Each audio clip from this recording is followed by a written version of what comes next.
আপনারা তো মাছের অনেক রকমের রেসিপি খেয়েছেন, তো আজ আমি বানাচ্ছি রুই মাছের মালাই। তো এখানে দেখুন কয়েক পিস মাছকে বেছে নিয়েছি, ভেজে পরিষ্কার করে ভেজে নিয়েছি। আর এখানে আমি একটা মশলা করে নিচ্ছি। তো মশলার মধ্যে দেবো দেখুন রাই সর্ষে আর সাদা সর্ষে, আর দিচ্ছি নারকেল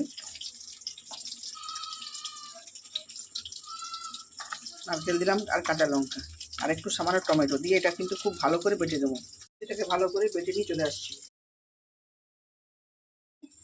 তেলের মধ্যে দিয়ে দিচ্ছি ফোড়ন, একটা শুকনো লঙ্কা আর রাই সর্ষে।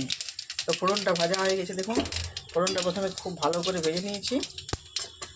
এর মধ্যে দিয়ে দিচ্ছি বেটে রাখা মশলা, যেটা আমি রেডি করেছিলাম সেই মশলাটা দিয়ে দিচ্ছি। এখানে আছে নারকেল, রাই সর্ষে, সাদা সর্ষে, কাঁচা লঙ্কা, একটা টমেটো।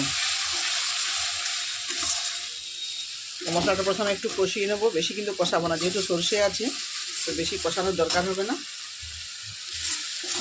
আমি যেভাবে করছি এইভাবে ঠিক করবেন। রুই মাছের মালাই দেখবেন খুবই সুন্দর লাগে, অপূর্ব স্বাদ লাগে খেতে। এর মধ্যে দিয়ে দিচ্ছি যে মিক্সার গ্রাইন্ডারটা বেটেছি, তার জল একটু ধুয়ে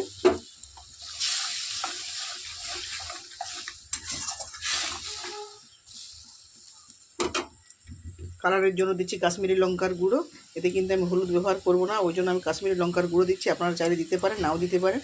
আমি একটু কালার করার জন্য কাশ্মীরি লঙ্কার গুঁড়ো ব্যবহার করলাম। মাছে যে হলুদ দেওয়া আছে সেইটুকুই হলুদ দেওয়া আছে, এরপরে কিন্তু আমি এক্সট্রা আর কোনো হলুদ দেবো না। তো মাছে তো লবণ দিয়ে ভাজা হয়েছে, তো লবণও সেভাবে দেওয়ার দরকার নেই, প্রয়োজন মতো দেবো লবণ। এবার ফুটে গেছে ঝোলটা, এরপরে মাছগুলো দিয়ে দিচ্ছি। তো আমি যেভাবে বানালাম ঠিক সেইভাবে বানিয়ে দেখবেন, খুবই সুন্দর লাগবে। এই রান্নাটা খেতে কিন্তু অসাধারণ লাগে।